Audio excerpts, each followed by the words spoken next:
নমস্কার বন্ধুরা, welcome back to my channel. কেমন আছেন সবাই? আশা করছি সবাই ভালো আছেন এবং সুস্থ আছেন। আজকের আমি শেয়ার করছি পটল আলু মাছের ডিম দিয়ে দারুণ একটা রেসিপি, খেতে ভীষণ ভালো হয়। এটা আমার সম্পূর্ণ নিজেরই রেসিপি।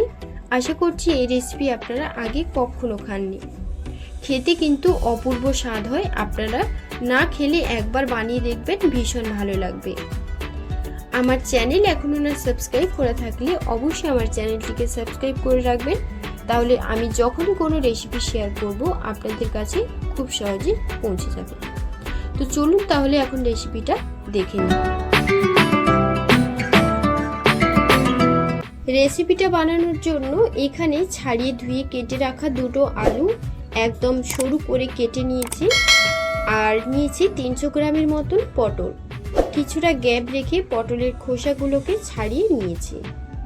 আর এখানে আছে 150 গ্রামের মতন রুই মাছের ডিম। আপনারা যে কোনো মাছের ডিম দিয়ে এই রেসিপিটা বানাতে পারেন। প্যানে কিছুটা তেল দিয়ে দিচ্ছি। তেল বেশ ভালো করে গরম হয়ে এলে কেটে রাখা পটল তেলের মধ্যে দিয়ে দেব। পটল দেওয়া হয়ে গেলে লবণ আর হলুদ দিয়ে দেব। লবণ দিয়ে দিলাম, তারপর হলুদের গুঁড়ো দিয়ে দিচ্ছি। লবণ আর হলুদ দেওয়ার পর ভালো করে পটলটাকে ভেজে নেব। পটল ভাজার জন্য যেভাবে পটল ভাজা করা হয় ঠিক সেইভাবে 90%-এর মতো আমি পটলটাকে ভেজে নেব। একটু লালচে করে পটলগুলো ভেজে নিচ্ছি।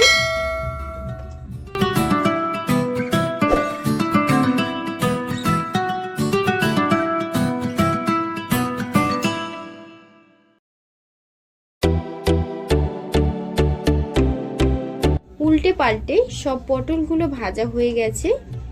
এই দেখুন, এবার পটলগুলো এক এক করে একটা পাত্রে তুলে নেব। তারপর ওই একই কড়াইতে দিয়ে দেব তেল। তেল খুব ভালো করে গরম হয়ে এলে দিয়ে দিচ্ছি হাফ চা চামচ 5 ফোড়ন। 5 ফোড়ন দেওয়ার পর ফোড়ন থেকে একটা সুন্দর স্মেল বের হয়ে গেছে। এবার আমি দিয়ে দেব পরিষ্কার করে রাখা মাছের ডিম। ডিমের মধ্যে লবণ আর হলুদ দিয়ে ডিমটাকে ভালো করে ভেজে নেব। ডিমটা আগেই ভেজে নেওয়া যেত, তবে এভাবে যদি ডিমটাকে ভাজা হয় ডিমটা অনেক নরম থাকে। তার সাথে মশলার সাথে ডিম যখন কষানো হবে ডিমের স্বাদটা কিন্তু তখন বেশ ভালো হবে। তবে আপনারা চাইলে ডিমটা আগেই ভেজে নিতে পারেন। ডিমটাকে একদম ভেঙে দেওয়ার প্রয়োজন নেই, আধা ভাঙা করে থাকবে সেইভাবে ভেঙে নেবেন। তো ডিমটা ভাজা হয়ে গেলে আমি এক সাইডে সরিয়ে দিচ্ছি। তারপর সামান্য সরষের তেল দিয়ে তেলটা একটু বেশ ভালো করে গরম হয়ে আসলে আমি দিয়ে দেব আদা রসুন বাটা আর পেঁয়াজ বাটা। একসঙ্গে বেটে রেখেছিলাম, সেটা আমি 1 থেকে 1.5 চামচের মতন দিয়ে দিলাম। এবার ভালো করে ভেজে নেব যাতে কাঁচা গন্ধটা খুব ভালো করে চলে যায়। তারপর দিয়ে দিচ্ছি পেঁয়াজ কুচি, টমেটো কুচি। পেঁয়াজ আর টমেটো দেওয়ার পর ডিমের সাথে ভালো করে মিশিয়ে ভেজে নেব। কিছুক্ষণ নাড়াচাড়া করে ভেজে নিয়েছি। এবার দিয়ে দিচ্ছি কেটে রাখা আলু। তারপর আলুটা দেওয়া হয়ে গেলে দিয়ে দিচ্ছি হলুদ আর দিয়ে দিচ্ছি লবণ। সবকিছু ভালো করে কষিয়ে নেব।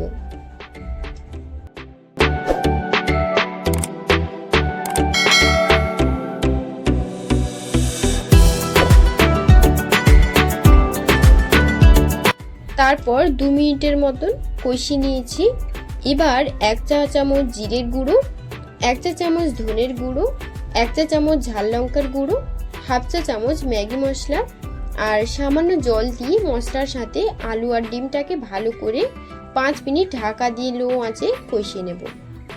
পটল দিয়ে মাছের ডিমের এই রেসিপির স্পেশাল মশলা শুধুমাত্র একটাই, যেটা দিলে এই রান্নার টেস্টটা কিন্তু দারুণ আসবে। সেই মশলা হচ্ছে ম্যাগির যেই মশলা এক্সট্রা যেটা পাওয়া যায় সেই মশলা।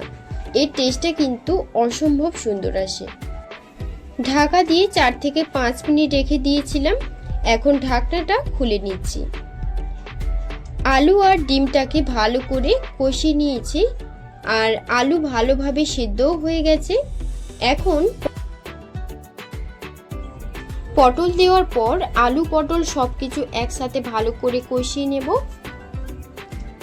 5 থেকে 7 মিনিট ধরে পটল আর আলুটাকে ডিম দিয়ে ভালো করে কষিয়ে ঢাকা দিয়ে কষিয়ে নিয়েছিলাম। এবার কষানো হয়ে গেলে পরিমাণ মতন জল এখানে অ্যাড করে দেব। বেশি জল দেব না, পটল আর আলু যেহেতু 80% মতো সেদ্ধ হয়ে গেছে, তার জন্য জলটা বেশি দেব না। 2 কাপের মতন জল দিয়েছি। এবার নাড়াচাড়া করে ঢাকনা দিয়ে আলু আর পটলটাকে ভালো করে সেদ্ধ করে নেব। এই রান্নাতে যেহেতু পটল আছে তার জন্য বেশি ঝোল রাখবো না, মাখো মাখো থাকবে, সেভাবেই জলটা দিতে হবে। 7 থেকে 8 মিনিটের মতন ঝোলটাকে ভালো করে ফুটিয়ে নেব। 7 থেকে 8 মিনিট ধরে আমি আলু আর পটলটাকে ভালো করে সেদ্ধ করে নিয়েছি। আর আলু আর পটলটা কিন্তু বেশ ভালো করে সেদ্ধও হয়ে গেছে। কিছুটা গরম মশলার গুঁড়ো দিয়ে আমি নামিয়ে নেব। আপনারা এই রেসিপিটা কারা কারা বাড়িতে খেয়েছেন অবশ্যই কিন্তু আমাকে কমেন্টে জানাবেন। এটা কিন্তু সম্পূর্ণ নিজস্ব রেসিপি। আশা করব এই রেসিপি আগে কোনো দিনও খাননি। যারা খেয়েছেন শুধুমাত্র তারাই জানে এই রেসিপির স্বাদটা কতটা সুন্দর হয়। আর যারা এখনো ট্রাই করেননি, একবার আমার রেসিপি ফলো করে বাড়িতে বানিয়ে দেখুন, কথা দিচ্ছি এর স্বাদ পুরো মুখে লেগে থাকবে। যদি আজকের রেসিপি ভালো লাগে লাইক ও শেয়ার করে রাখবেন। সাথে নিত্য নতুন রেসিপিগুলো দেখার জন্য মলি কিচেনটি সাবস্ক্রাইব করে রাখবেন। আর সাথে বেল বাটনটি প্রেস করতে কিন্তু একদমই ভুলবেন না। আজকের মতো ভিডিওটা এই পর্যন্ত। সবাই ভালো থাকবেন, সুস্থ থাকবেন। আবার আসবো খুব শীঘ্রই আপনাদের পছন্দের কোনো পদ নিয়ে। ততক্ষণ পর্যন্ত সবাই খুব ভালো থাকবেন। ধন্যবাদ।